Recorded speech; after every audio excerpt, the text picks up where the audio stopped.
स्वागत है आपका सिविल सर्विस यूट्यूब चैनल में। सो गाइज़, आज का हमारा जो ये वीडियो है वह डीपीएसपी का होने वाला है और आई होप सो कि ये वीडियो आप देखने के बाद डीपीएसपी का जो क्वेश्चंस है आई एम श्योर कि आप क्वेश्चंस मिस नहीं करोगे।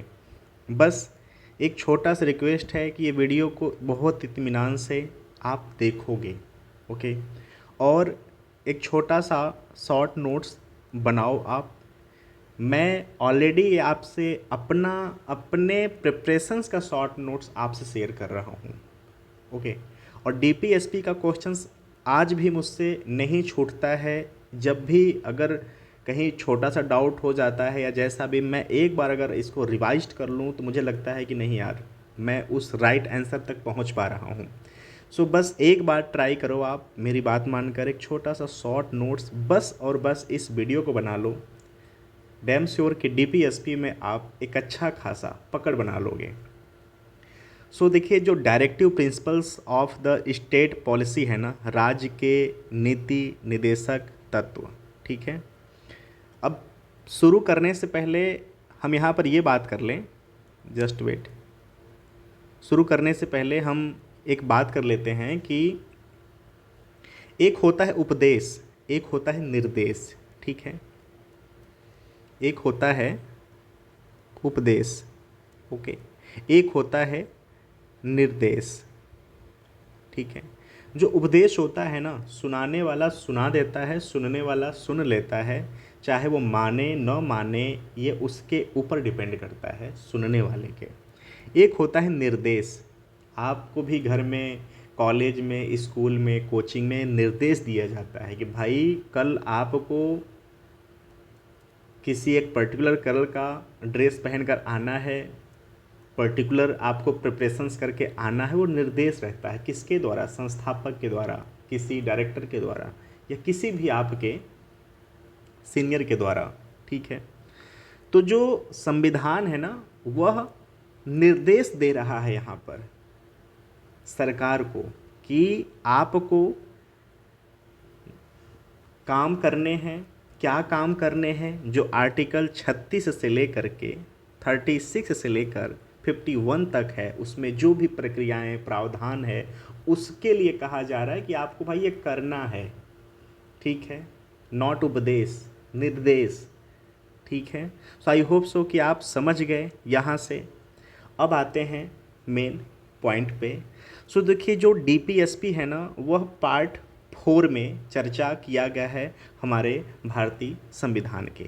और जो आर्टिकल है, so article 36 to 51, okay, 36 to 51, इसको आप नोट करेंगे, ठीक है। चलिए आगे चलते हैं। कहाँ से लिया गया है? तो यह आयरलैंड से लिया गया है, ठीक है।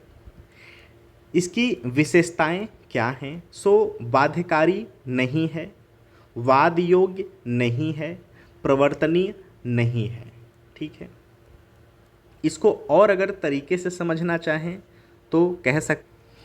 सो देखिए, जो इसका मतलब है ना कि इसको लागू करने के लिए, ठीक है, लागू करने के लिए कोई जोर ज़बरदस्ती नहीं है राज्य के ऊपर, ठीक है। और कोर्ट में भी आप इसको चैलेंज नहीं कर सकते हो कि डीपीएसपी को लागू करो, और कोर्ट भी निर्देश नहीं दे सकता, दबाव नहीं दे सकता कि आप डीपीएसपी को लागू करो, ठीक है। ये सब देखिए ना, आर्टिकल का पार्ट है। आगे चलकर हम आर्टिकल को देखेंगे कि इस आर्टिकल में क्या बातें कही गई हैं, लेकिन हम एक फंडामेंटल बात कर रहे हैं जिससे कि आगे चलकर और अच्छा हमें क्लियर हो जाने वाला है कि कौन सी बातें क्या है। तो अभी तक हमने क्या देखा कि यह बाध्यकारी नहीं है, इसको लागू करना राज्य के ऊपर है, लागू न करना राज्य के ऊपर है। इसके लिए कोई जोर ज़बरदस्ती नहीं है, किसी भी न्यायालय में जाकर आप इसको चैलेंज नहीं कर सकते हो, न ही कोर्ट ये कह सकता है कि भाई डीपीएसपी को लागू करो, लागू करो। हाँ, इसमें कुछ अपवाद हैं, उन्हीं पे ट्विस्ट पे क्वेश्चंस बनता है, ठीक है, जो कि आगे हम बहुत अच्छे से तरीके से देखेंगे। प्रवर्तनीय नहीं है, हमने देख लिया कि इसका मतलब क्या है। दूसरा नंबर क्या कहता है कि नैतिक रूप से बाध्यकारी है, ठीक है, नैतिक रूप से राज्य को इसको लागू करना है, ठीक है। तीसरा क्या है, सामाजिक और आर्थिक लोकतंत्र पर यह बल देता है। ठीक है। फोर्थ नंबर क्या है, डीपीएसपी स्वतः लागू नहीं होता है। ठीक है। 5 नंबर क्या है, राज्य के विरुद्ध नहीं है यह। 6वां नंबर है, डीपीएसपी शासन के लिए मूलभूत होते हैं, यानी fundamental for the government. Okay. 7 number है, जो फंडामेंटल राइट्स है और डीपीएसपी है का सामंजस्य और समन्वय होना जरूरी है, चाहिए। ठीक है। और ये कहाँ पर बोला गया, सो ये मिनर्वा मिल्स केस में बोला गया है, जो कि आगे चलकर देखेंगे कि मिनर्वा मिल्स केस में क्या कहा गया था फंडामेंटल राइट्स और डीपीएसपी के लिए। ठीक है। 8 नंबर क्या है, फंडामेंटल राइट्स और डीपीएसपी एक दूसरे के पूरक हैं, यानी एक सिक्के के दो पहलू हैं। ठीक है। अब आते हैं डिटेल्ड एनालिसिस पे। सो डीपीएसपी का जो संबंधित अनुच्छेद है, आर्टिकल है, वो आर्टिकल 36 से लेकर 51 तक है। ठीक है। भारतीय संविधान में आर्टिकल 36 क्या है, राज्य का परिभाषा। ठीक है। जो कि आर्टिकल 12 में भी राज्य का परिभाषा है। सो ये दोनों एक समान है। ठीक है। ऐसा नहीं सोचना कि आर्टिकल 36 का जो राज्य का परिभाषा है और आर्टिकल 12 का जो परिभाषा है वो अलग अलग नहीं। जो आर्टिकल 36 है, 36 है, राज्य का परिभाषा वही है जो आर्टिकल 12 का राज्य का परिभाषा, नहीं, दोनों का सेम है। ठीक है।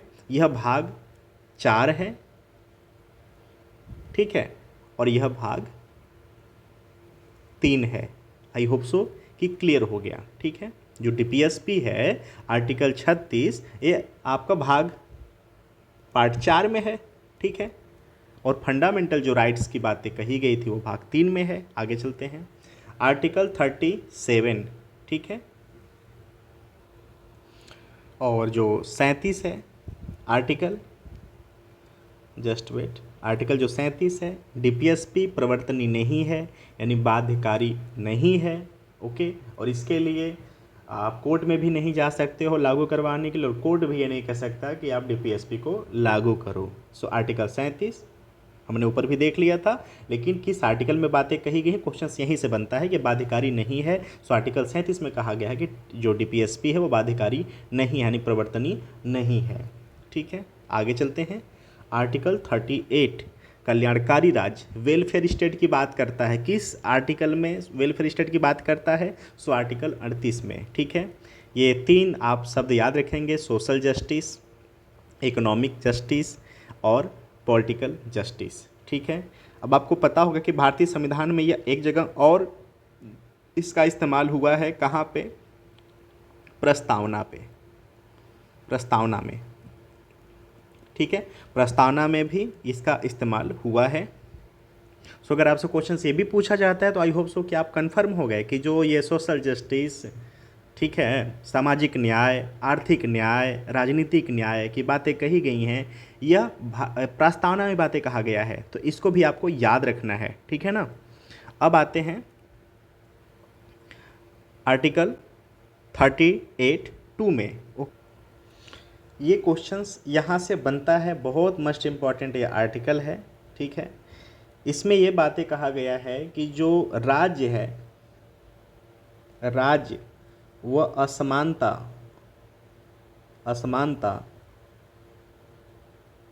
समाप्त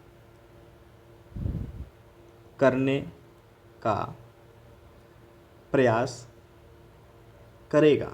अब आप कहेंगे कौन सा असमानता की बात कही जा रही है, सो आय, ठीक है, सुविधा, ओके, प्रतिष्ठा और अवसर,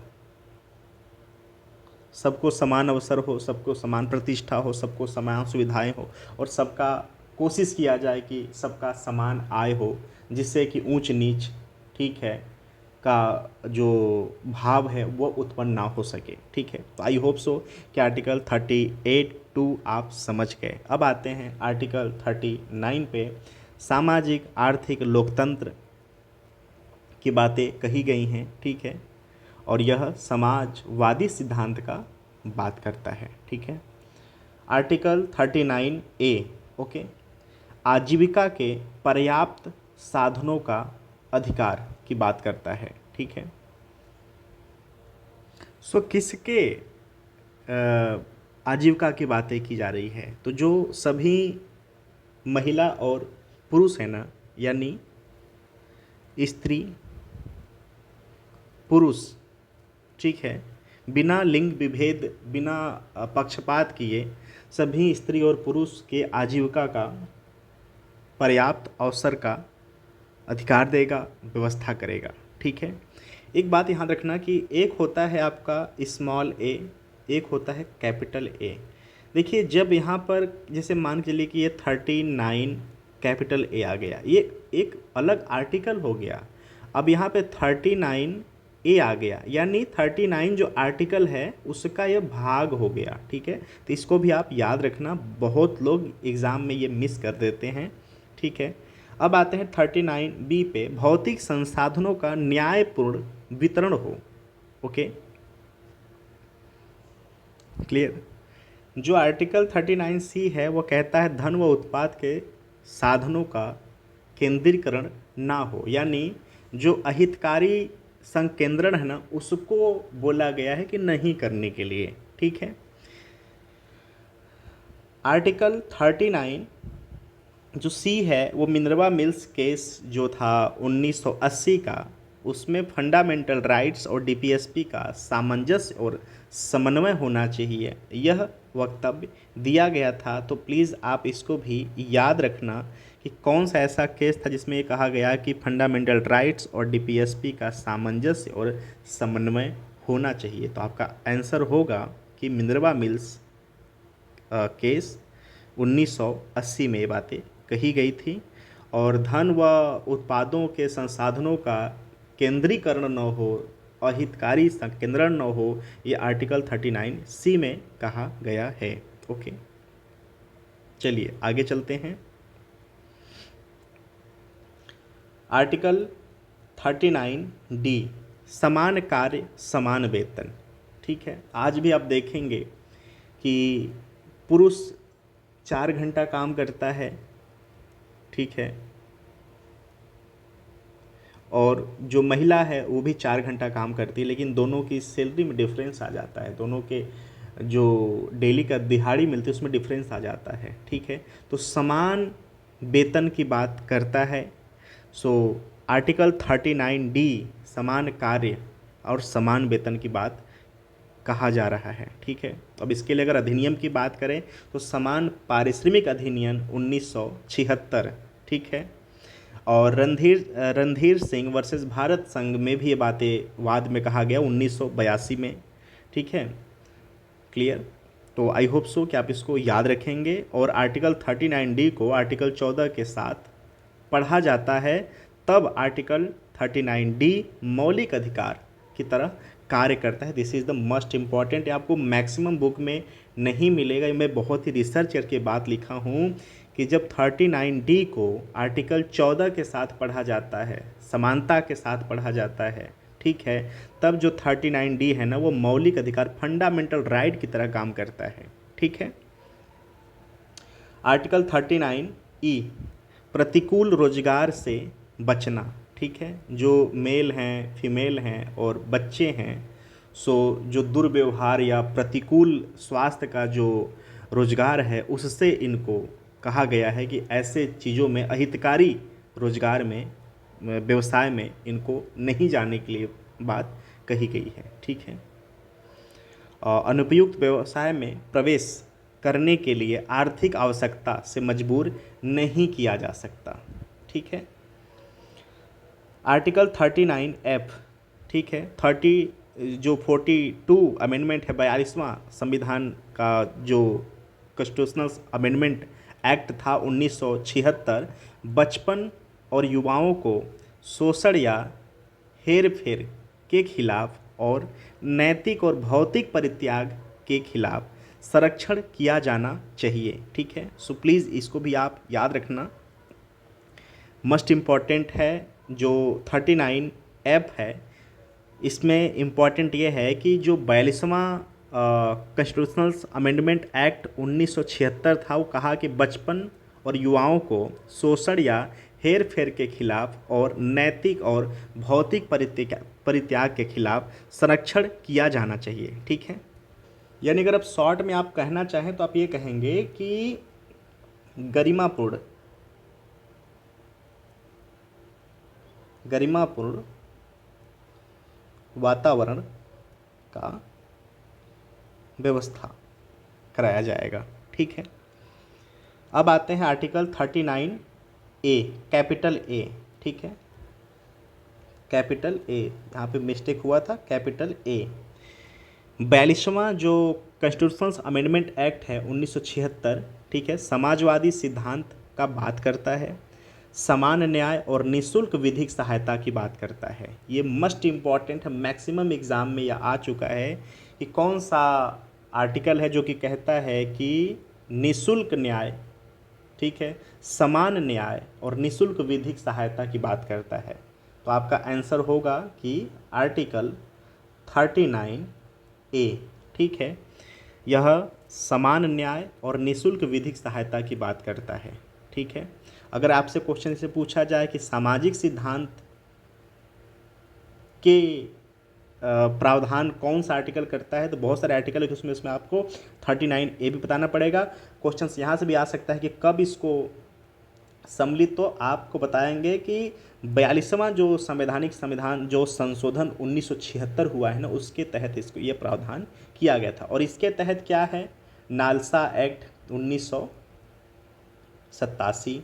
ठीक है, ठीक है, और राज्य में बनाया गया सालसा। ठीक है, सालसा, और जिला लेवल पे बनाया गया था विधिक जो सहायता अधिनियम, वह है डालसा। ठीक है, नालसा, सालसा राज्य स्तर पर, डालसा जिला के स्तर पर।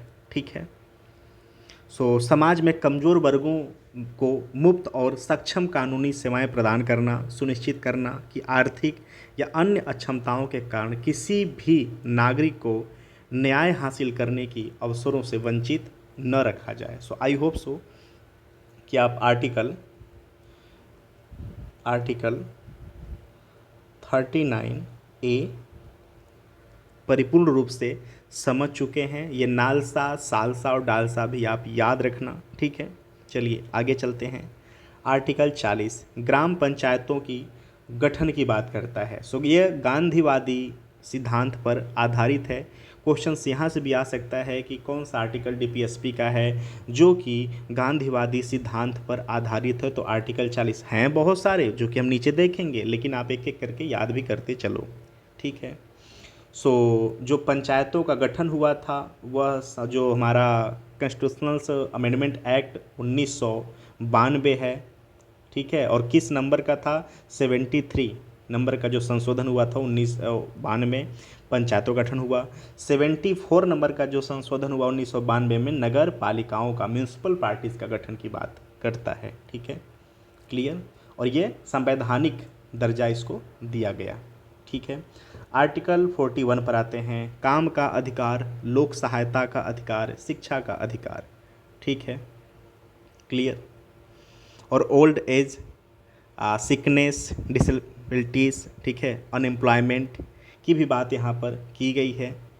क्लियर, अब जैसे जो वृद्धा पेंशन्स है, ठीक है, वृद्धा पेंशन्स, तो हमारे संविधान में किस आर्टिकल में ये बातें कही गई हैं, तो ये डीपीएसपी के आर्टिकल 41 में बातें कहा गया है। तो वृद्धा पेंशन जो दिया जाता है उसका आधार होता है आर्टिकल 41। ठीक है, जैसे कोई बीमार है, फ्री में इलाज, उसका फ्री में दवा, या उसको कोई भी फ्री में उसको सुविधाएं देना। हाँ, अशक्त जो लोग डिसेबल होते हैं उनके लिए कोई योजना, परियोजना। ठीक है, जैसे बेरोजगारी भत्ता है तो वह कहाँ पे, आर्टिकल 41 के तहत यह प्रावधान है। ठीक है, तो आई होप सो कि आप इसको आप परिपूर्ण रूप से समझ चुके हैं। प्लीज़ इसको नोट कर लेना है आप। ठीक है, आर्टिकल 42 में आते हैं। काम की न्याय संगत और मनोवोचित दशाओं और प्रसूति सहायता उपलब्ध कराना। ठीक है, आप यहाँ से बस इतना भी याद रखें ना कि जो प्रसूति सहायता है, ठीक है, प्रसूति सहायता वह किस आर्टिकल में कहा गया है? सो आर्टिकल 42 में कहा गया। This is the most important article, so इसको आप नोट डाउन कर लेना। आर्टिकल 43 में आते हैं, कार्मिकों के लिए न्यूनतम मजदूरी और कुटीर उद्योग एवं सामाजिक और सांस्कृतिक अवसर की बात करता है। न्यूनतम मजदूरी, ओके, समाजवादी विचारधारा, ठीक है, जो कुटीर उद्योग है वह गांधीवादी विचारधारा। तो यहाँ से भी एनालिसिस को आप समझेंगे, ठीक है, कि जो कुटीर उद्योग है ना वह किस विचारधारा से ताल्लुकात रखता है, तो गांधीवादी विचारधारा से। न्यूनतम जो मजदूरी है ये किस विचारधारा से ताल्लुकात रखता है, तो ये सोशलिस्ट, ठीक है, आइडियोलॉजी है, यानी समाजवादी विचारधारा की बात करता है, ठीक है। सो कार्मिकों के लिए न्यूनतम मजदूरी, कुटीर उद्योग और सामाजिक और सांस्कृतिक अवसर की बात यहाँ पर कही गई है, ठीक है। जैसे मनरेगा है 2006 में आया, ठीक है। सो इसमें मिनिमम जो वेजेस हैं उसकी बात कही गई है, यानी कि यह समाजवादी विचारधारा से जुड़ा हुआ है, ठीक है, सोशलिस्ट आइडियोलॉजीज़ की बात करता है, ठीक है ना। और क्या कहते हैं कि न्यूनतम मजदूरी की बात करता है, ठीक है, सामाजिक और सांस्कृतिक अवसर की बात करता है, ठीक है। तो आर्टिकल 43 आपको याद रखना है। आर्टिकल 43A, ठीक है, ये लाया गया 42वां संविधान संशोधन अधिनियम 1976 में, ठीक है। उद्योगों के प्रबंधन में कार्मिकों की भागीदारी समाजवादी सिद्धांत को इंगित करता है, ठीक है। सो आई होप सो आप इसको याद रखेंगे। आर्टिकल 43B, ठीक है, स्वैच्छिक सहकारी समितियां जो गठन करने की बात करता है, ये गांधीयन जो प्रिंसिपल्स है इसको फॉलो करता है। तो आई होप सो इसको याद रखना। और ये 97 संविधान संशोधन अधिनियम 2011 में लाया गया था। सो आप इसमें ये भी कह सकते हैं ना कि जो राज्य है ना, राज्य व सहकारी समितियों के उन्नयन यानी विकास का भी प्रयास करेगा, ठीक है। और ये कब लाया गया था? तो यह जो 97वां संविधान संशोधन अधिनियम 2011 था ना, तब लाया गया था। तो क्वेश्चंस यहाँ से भी बन सकता है, ठीक है। आर्टिकल 44 यह यूनिफॉर्म सिविल कोड की बात करता है, समान नागरिक संहिता की बात करता है। तो केवल अभी तक गोवा में है, ठीक है। अब देखिए गोवा की अगर बात करें तो पूर्ण रूप से गोवा में भी नहीं है। अगर जो इसकी क्वालिटीज़ होती है ना कि मैरिज, डिवोर्स, ठीक है, right to properties, right to successions, adoption, so पूर्ण रूप से ना गोवा में भी नहीं है। बहुत सारी वहाँ पे भी अपवाद मिलता है, हालांकि अभी मानते हैं कि गोवा में है। जब गोवा का आप यूनिफॉर्म सिविल कोड पढ़ेंगे तो आपको बहुत जगह कुछ अपवादित बातें मिलेंगे जो कि आपको लगेगा कि यार बिल्कुल ये तो यूनिफॉर्म सिविल कोड को फॉलो नहीं करता। लेकिन अभी तक आप ये मान के चलो कि अगर क्वेश्चंस आ जाता है, ऑप्शन आ जाता है, तो आप टिक लगाएंगे गोवा राज्य, ठीक है। सो जो यूनिफॉर्म सिविल कोड होता है सभी धर्मों के लिए एक जैसा कानून होना चाहिए, ये बात कहता है, ठीक है। सो समान नागरिक संहिता की जो बात है वो आर्टिकल 44, DPSP का आर्टिकल 44, ओके। सो चलिए आगे चलते हैं। अगर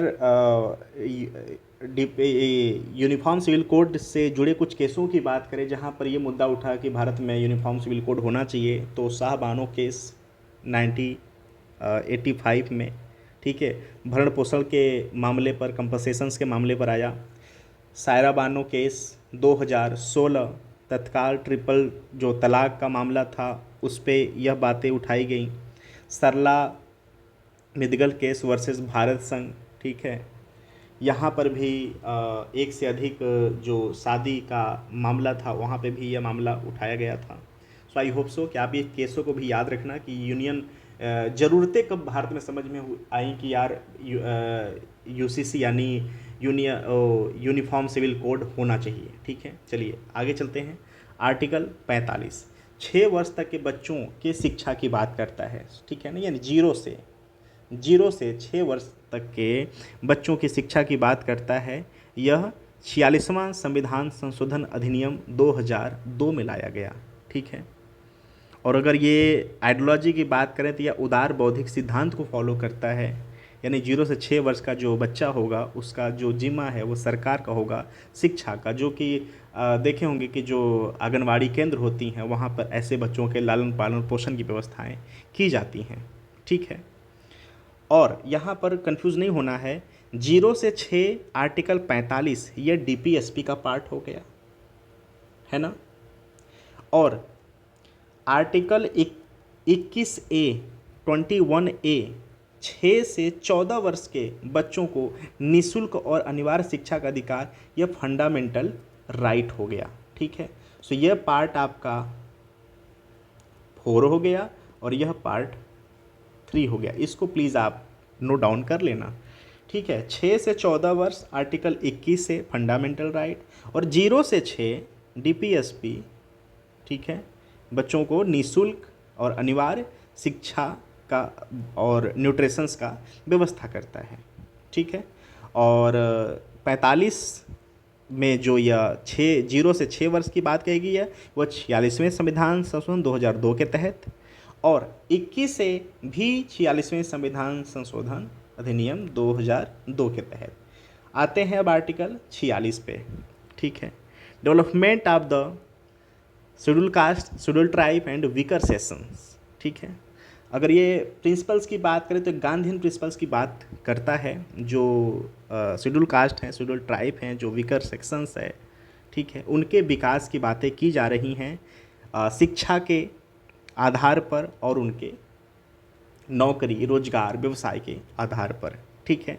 सो schedule caste, schedule tribe, weaker sections के डेवलपमेंट की अगर बातें कही जाती हैं तो आप बताएंगे कि आर्टिकल 46 में डीपीएसपी के आर्टिकल 46 में बातें कही गई हैं, ठीक है।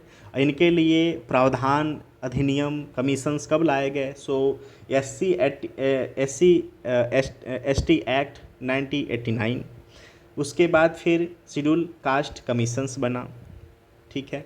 फिर शेड्यूल ट्राइब कमीशन 2004 में बना, ओबीसी कमीशन 1993 में बना, नेशनल वुमेन कमीशंस 1992 में बना, ठीक है। सो आप समझ गए कि किस आधार पर ये बातें कही जा रही हैं। सो जो समाज का निचला तबका होता है, शोषित तबका होता है, या जो अल्प तबका होता है, उनके विकास की बातें कही जा रही हैं शिक्षा के आधार पर, रोजगार के आधार पर। तो आर्टिकल 46, ठीक है।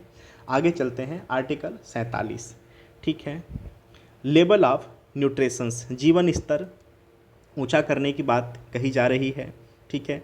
लोक स्वास्थ्य सुधार यानी इम्प्रूव पब्लिक हेल्थ की बात करी जा रही है, ठीक है। सो इसमें देखिए जो बिहार है शराबबंदी किया है, सो उसका आधार क्या है? आर्टिकल 47 डीपीएसपी का मादक पदार्थ का पाबंदियों की बात करता है। गुजरात, ठीक है, शराबबंदी मादक पदार्थ की पाबंदियों की बात करता है। तो देखिए जो लेवल ऑफ न्यूट्रिशन यानी जीवन स्तर ऊंचा करना, ठीक है। लोक स्वास्थ्य सुधार की बातें करना, तो जो लोक स्वास्थ्य सुधार है उसमें शराबबंदी आ जाती है, ठीक है। तो जो ये सब चीज़ें प्रावधान राज्य करते हैं ना, उसका जो आधार होता है वो नीति निर्देशक जो तत्व है ना डीपीएसपी का आर्टिकल 47, ठीक है। ओके। आर्टिकल 48 कृषि और पशुपालन संगठन आधुनिक और वैज्ञानिक आधार पर संगठित करने का राज्य प्रयास करेगा, ठीक है। रिपीट कर रहा हूँ, आर्टिकल 48 क्या कहता है? कृषि और पशुपालन संगठन आधुनिक और वैज्ञानिक आधार पर संगठित करने का राज्य प्रयास करेगा, ठीक है। गाय दुधारू पशु और पशुओं के नस्लों में सुधार, उनके वध प्रतिषेध रोग के लिए कदम उठाएगा। देखिए मैं ना गाय जो वर्ड है आपको समझने के लिए लिख लिया हूँ ताकि आप इसको समझ जाओ कि आर्टिकल 48 क्या कहता है। आर्टिकल जो 48 है ना वो कहता है कि जो दुधारू पशु हैं, ठीक है, दुधारू पशु और पशुओं के जो नस्ल उसमें सुधार और उनके वध प्रतिषेध रोग की कदम उठाएगा राज्य, ठीक है। सो यह कौन से आर्टिकल का आधार है? तो आर्टिकल 48 और वहाँ पे गाय या कुछ ऐसा वर्ड यूज नहीं हुआ है। आप दुधारू पशुओं के नस्लों में सुधार और उनके वध पर प्रतिषेध यानी रोक के लिए कदम उठाएगा राज्य। सो ये अगर आइडियोलॉजी की बात करें तो ये गांधीयन प्रिंसिपल का यह आइडियोलॉजी है, आर्टिकल 48। ठीक है, 48A में आते हैं। ठीक है, सो यह 42वां संविधान संशोधन अधिनियम 1976 के तहत लाया गया। सो पर्यावरण का संरक्षण, वन जीवों का रक्षा, ये इम्पॉर्टेंट क्वेश्चन है। स्टेट पीसीएस और संघ लोक सेवा आयोग में क्वेश्चन आ चुका है कि पर्यावरण का संरक्षण और वन्य जीवों का रक्षा किस आर्टिकल में है। सो आर्टिकल 48A, जो कि 42वां संविधान संशोधन अधिनियम 1976 के तहत लाया गया था। यह डीपीएसपी का आर्टिकल है। ठीक है, अब इसके तहत अगर बात करें तो देखिए tiger project, elephant project, wild life protection act 1972, ठीक है, नेशनल पार्क, हाँ, वन संरक्षण अधिनियम 1980, प्रदूषण नियंत्रण बोर्ड। तो आई होप सो आप इसको समझ गए। ठीक है, आर्टिकल 49 राष्ट्रीय महत्व के स्मारक स्थान वस्तुओं का संरक्षण। ठीक है, राष्ट्रीय महत्व के स्मारक स्थान वस्तुओं के संरक्षण, ये भी क्वेश्चन आपने देखा होगा। सो आर्टिकल 49 में है ये। ठीक है, आर्टिकल 50 कार्यपालिका से न्यायपालिका का पृथक्करण। ठीक है, और आर्टिकल 51 अंतरराष्ट्रीय शांति और सुरक्षा की बात करता है। ठीक है, सो अगर आइडियोलॉजी की बात करें तो यह एक उदारवादी सिद्धांत की बात करता है। ठीक है, अब अगर डीपीएसपी में बात करें आइडियोलॉजी की, प्रिंसिपल्स की, कि कौन किस प्रिंसिपल्स पे आर्टिकल है, क्वेश्चंस यहाँ से भी बनते हैं और बन सकते हैं। और आपको एक व्यू तो पता होना चाहिए कि हमारा जो डीपीएसपी है, यानी जो आर्टिकल 36 से लेकर 51 तक है, उसमें कौन सा आर्टिकल किस आइडियोलॉजी पर है। तो देखिए, अगर हम सोशियोलॉजिस्ट जो प्रिंसिपल्स हैं, अगर उस पर बात करें, यानी समाजवादी सिद्धांत की बात करें, तो आर्टिकल 38, आर्टिकल 39 और 39A। ठीक है, और आर्टिकल 41, 42, 43 और 43A, आर्टिकल 47 जो कि पोषाहार की बात करता है, यह आपका सोशलिस्ट प्रिंसिपल की बात करता है। अगर हम गांधीयन प्रिंसिपल की बात करें तो आर्टिकल 40, आर्टिकल 43 जो कि कुटीर उद्योग की बात करता है, आर्टिकल 43B, आर्टिकल 46, आर्टिकल 47 शराबबंदी। ठीक है, आर्टिकल 48 गोवध प्रतिषेध, गौओं के वध पे जो रोक की बात करता है, दुधारू जो पशु की रोक की बात करता है। सो यह गांधीयन विचारधारा है। अगर हम उदारवादी सिद्धांत यानी लिबरल प्रिंसिपल्स की बात करें तो आर्टिकल 44, 45, ठीक है, आर्टिकल 48, 48A, आर्टिकल 49 यानी 49, आर्टिकल 50 और 51, यह लिबरल प्रिंसिपल्स की, उदारवादी सिद्धांत की बात करता है। सो क्वेश्चंस अगर ये आ जाता है ना कि जैसे लिबरल प्रिंसिपल्स है, उस पर कई सारे ऑप्शन दे दिए कौन से आर्टिकल है, तो आपको ये पता होना चाहिए। और ये कब पता होगा, जब ऊपर के जो उपरोक्त बातें बताई गई हैं, जब उसको आप तरीके से एक बार जान लेंगे ना, तो डीपीएसपी तो यूँ उड़ा देंगे आप धुआं में, क्वेश्चंस नहीं रुकने वाले आपसे, पक्का हो जाएगा। ठीक है, अब कुछ केस हैं, कुछ फैक्ट है, उसको हम देख लेते हैं अपनी समझने के लिए। ठीक है, जो दोराई राजन्स केस है 1951 का, उसमें फंडामेंटल राइट को वरीयता दिया गया डीपीएसपी के साथ में। गोलकनाथ केस 1967 की अगर बात करें तो फंडामेंटल राइट को प्रभावी बनाया गया डीपीएसपी के साथ में। केशवानंद भारती केस जो 1973 है, वो फंडामेंटल राइट और डीपीएसपी में फंडामेंटल राइट को वरीयता दिया गया, लेकिन ये भी कहा गया कि एक दूसरे के पूरक हैं ये। तो अगर ये क्वेश्चन आ जाए कि किस केस में कहा गया कि फंडामेंटल राइट्स और डीपीएसपी, हालांकि पूरक तो है, बातें कही गई हैं, लेकिन किस केस में ये साबित हुआ, किस केस में कहा गया, तो केशवानंद भारती केस 1973 में बातें कही गई। So everybody, I hope so कि आप इसको पसंद करेंगे, लाइक करेंगे। देखिए, बहुत मेहनत से मैंने अपना शॉर्ट नोट्स आपसे शेयर किया है। अगर आपको ये वीडियो, ये एनालिसिस पसंद आता है, एग्ज़ाम के रिलेवेंट आता है, तो प्लीज़ आप इसका छोटा सा शॉर्ट नोट्स ज़रूर बनाना। So thank you so much for watching, thank you so much.